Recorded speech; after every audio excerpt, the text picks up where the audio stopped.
Eu sou Yalorixá Jussara de Iemanjá, eu sou do Rio de Janeiro, da cidade de São Gonçalo. A minha casa é de santo é o Ilê Axé do Ogunjá. Eu estou com um torso branco, um casaco verde, um fio de conta de Iemanjá, com umas continhas de coral e umas pedrinhas de cristal. Os saberes, eles vivem dentro das pessoas, né? Dentro das pessoas. E o que a gente hoje vai fazer é compreender o conceito do patrimônio vivo e a sua importância para a preservação da cultura. Sem o patrimônio e sem os saberes tradicionais, não existe cultura. Não existe cultura. Porque nós precisamos compreender o conceito do patrimônio vivo e a sua importância para a preservação da cultura. E precisamos reconhecer o valor da tradição oral, porque os mestres e mestras, eles são os guardiões da memória coletiva. Então, precisamos refletir o papel de cada pessoa na continuidade das tradições. Precisamos refletir isso. Nós precisamos valorizar a memória comunitária como patrimônio cultural. Como patrimônio cultural.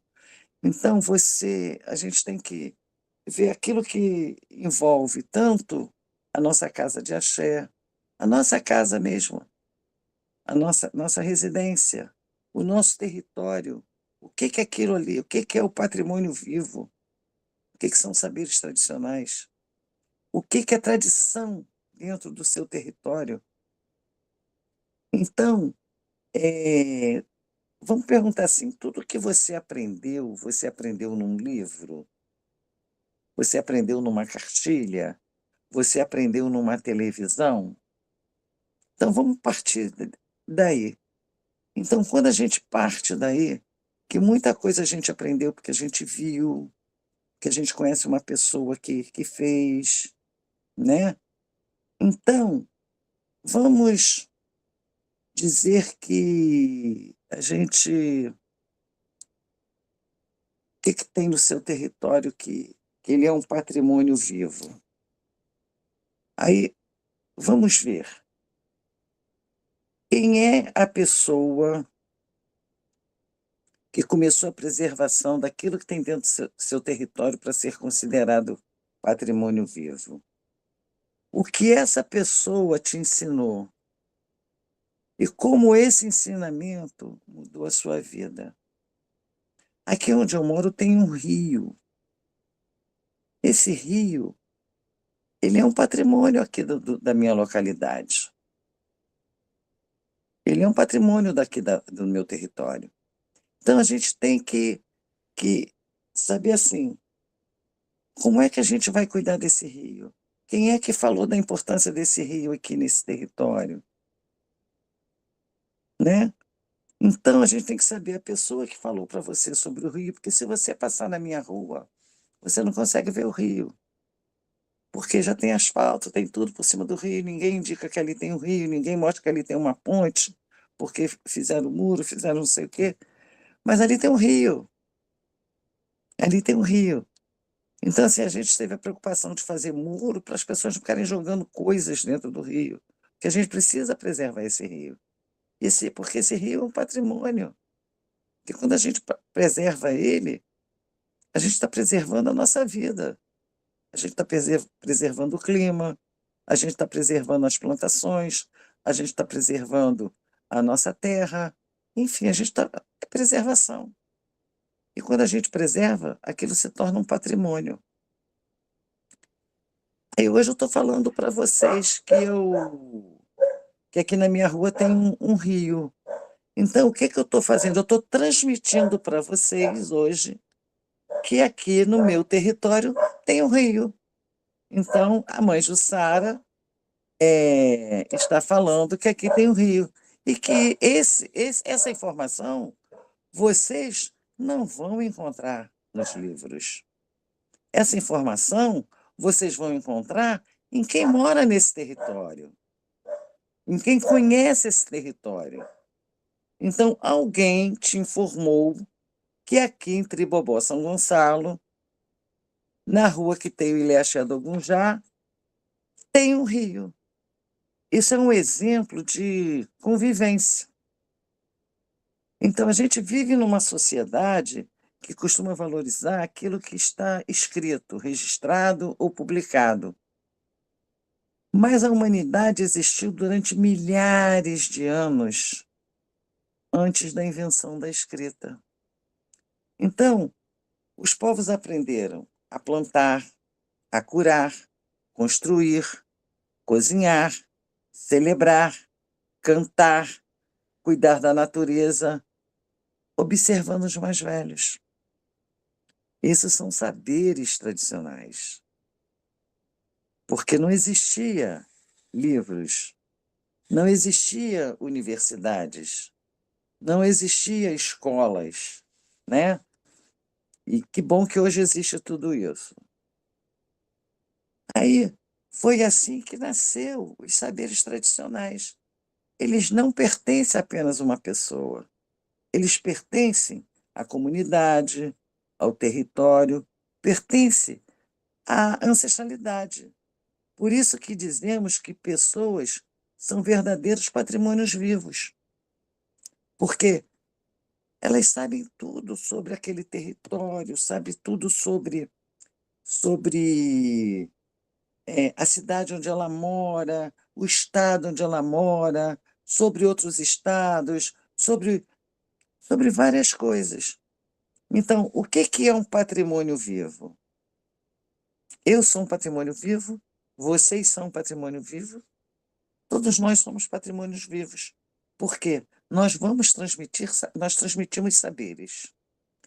Então, um exemplo, o patrimônio ele vive dentro das pessoas. Então, ele vive dentro das benzedeiras, dentro das cozinheiras, eles vivem no toque dos ogãs, ele vive nos cantos das equedes, ele vive no conhecimento da parteira, na sabedoria do agricultor, enfim, na experiência da cozinha tradicional, na narrativa das pessoas mais velhas. Eu sou gerontóloga, então eu sempre digo que a pessoa idosa é uma biblioteca viva, que a gente tem que cuidar, que a gente tem que respeitar, que a gente tem que acolher, porque nós temos muito que aprender com essas pessoas. Então, nós temos que ter muito cuidado com os nossos idosos, muito cuidado. Se a gente pensa em cultura, se a gente pensa em patrimônio, e a gente falar de patrimônio vivo, nós temos que preservar e nós temos que cuidar dos nossos idosos. Então, a transmissão oral, ela veio antes de qualquer outra coisa. De qualquer outra coisa. Como eu já falei anteriormente, tudo que nós aprendemos e que a gente foi desenvolvendo, e que hoje a gente chegou na impressora 3D, nos aparelhos celulares, se hoje eu estou aqui conversando com vocês, isso tudo foi a evolução de um patrimônio vivo lá de trás, que ele veio transmitindo, até que chegou essa evolução. E a gente ainda tem muito mais coisas para evoluir, porque a gente chegou na impressora 3D, a gente chegou no celular, a gente chegou no computador, nas televisões, mas o que é que nos espera? Nos esperam muito mais coisas, muitas mais coisas, e essas coisas vão evoluindo. E isso tudo é patrimônio vivo. Então, a oralidade, ela sempre foi a universidade dos povos tradicionais. Ela sempre foi a, a nossa universidade. É a tradição oral. A gente tem uma preservação dessa cultura, porque tudo que nós aprendemos, tudo que nós fazemos hoje, a gente aprendeu por oral. Foi a pessoa falando, a pessoa nos ensinando. porque eu desconfio até de muitos livros que existem por aí falando sobre a tradição dos povos tradicionais. Porque são jovens que estão escrevendo. E eu fico assim, qual foi a vivência dessa escrita? Que até para escrever a gente tem que ter vivência. E essa vivência, ela é patrimônio vivo. Então é pela fala que a gente aprende, é pela fala, é pela escuta. A oralidade é um fundamento muito grande. Os ensinamentos não são apenas explicados, eles são vividos, a gente vive aquilo. Nós observamos aquilo, nós experimentamos aquilo. O aprender ele exige tempo, ele exige respeito e ele exige convivência. Convivência. Então, quando você se preocupa em aprender, ter tempo para aprender, você aprende a respeitar o que você está ouvindo e a conviver com esse saber, isso é patrimônio vivo. Então é assim, e quando você tem essa preocupação com o patrimônio vivo, você tem que ter preocupação com a ancestralidade. E quando a gente fala ancestralidade, a gente não está falando para você olhar o passado. Não. A gente fala para você compreender que somos a continuidade dessa ancestralidade, que nós carregamos o conhecimento daqueles que vieram antes de nós. É isso que é ancestralidade. Ancestralidade não é, vocês só querem ficar falando de passado, passado, passado. Não, não. Nós somos detentores dos saberes das pessoas que vieram antes de nós. Então, os ancestrais, eles continuam presentes na nossa vida quando a gente preserva uma receita, quando a gente canta uma música antiga, quando a gente realiza uma festa tradicional, digamos, festa junina, é uma festa tradicional. Desde que eu nasci já existia essa festa. E eu preservo essa festa, eu amo essa festa. Quando a gente conta uma história para uma criança, e que hoje as pessoas não têm mais paciência de contar história para a criança. E a criança, ela é o nosso multiplicador de saberes. A gente precisa ter o hábito de sentar e começar a contar história para a criança. Eu fui uma criança que eu ouvi tanta história, mas tanta história, e é bom, é maravilhoso. Então, é assim, quando a gente cultiva uma planta medicinal, quando a gente mantém um costume da comunidade, tudo isso é ancestralidade que está presente na nossa vida. Então é assim, a gente precisa refletir sobre o patrimônio vivo.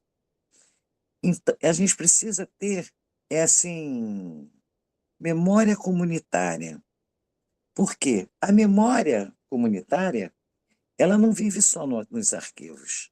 Então ela vive nas pessoas, nas fotografias de família, nas festas tradicionais, nas músicas, nas comidas, nas rezas, nas histórias contadas nas calçadas, né? Nas associações comunitárias. Cada pessoa guarda uma história coletiva.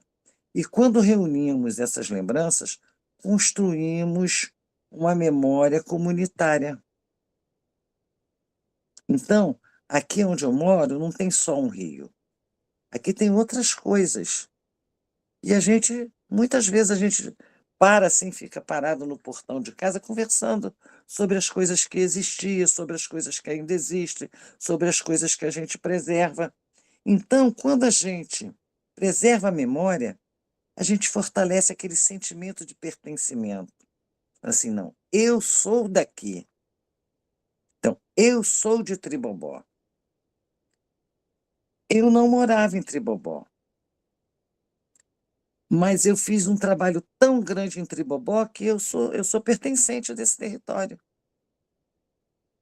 Entendeu o que é o patrimônio vivo? é você se pertencer, se sentir pertencente. Então, assim, ao longo da minha caminhada como Yalorixá, enfermeira, educadora popular, guardiã da memória, eu aprendi que o maior patrimônio de uma comunidade são as pessoas. Então a gente tem que ter essa preocupação com as pessoas. E tudo que eu construí no Ilê Axé do Gunjá nasceu dos ensinamentos recebidos dos meus mais velhos, do meu pai de santo, do meu avô de santo. Eu aprendi observando, eu aprendi ouvindo, eu aprendi respeitando o tempo da aprendizagem. Esses conhecimentos, eles nunca estiveram organizados em um livro, nunca. Eles foram transmitidos pela convivência, pelo exemplo e pelo compromisso com a ancestralidade que a gente tem. Então, foi justamente para preservar essa riqueza que aqui a gente construiu o Memorial Pai Caiambe do Ogum, que é reconhecido como ponto de memória pelo IBRAM. E o memorial nasceu para quê? Para registrar essas histórias, preservar documentos, fotografias, porque cada fotografia guarda uma história. Hoje nós temos hábitos de tudo fica no celular. Então, vamos tirar as fotos, vamos usar o celular, mas vamos guardar essas fotos em papel, sim. É importante, porque cada foto dessa, ela representa uma lembrança. Eu vou deixar para vocês, a gente já está encerrando, uma reflexão, né? Uma biblioteca viva, uma biblioteca pode guardar milhares de livros, mas um mestre pode guardar toda a história de um povo. Quando perdemos nossos mestres sem ouvir suas histórias, perdemos parte da nossa identidade. Valorizar mais velhos é conhecer que eles são pontes entre o passado e o futuro. São eles que nos ensinam de onde viemos e nos ajudam a compreender para onde queremos caminhar. Então, isso daí é uma reflexão, vamos refletir sobre isso. O patrimônio mais precioso de um povo não está apenas nos monumentos. Ele está nas mãos calejadas que nos ensinam o ofício, na voz da avó que conta histórias, na parteira que acolhe uma nova vida. Eu nasci de parteira, tá? É na benzedeira que transmite esperança, na Ayalorixá ou Babalorixá que preserva a ancestralidade, no mestre ou na mestra que dedica a sua vida a nos ensinar. E cada pessoa que compartilha seus saberes mantém viva a memória da sua comunidade. Muito obrigada.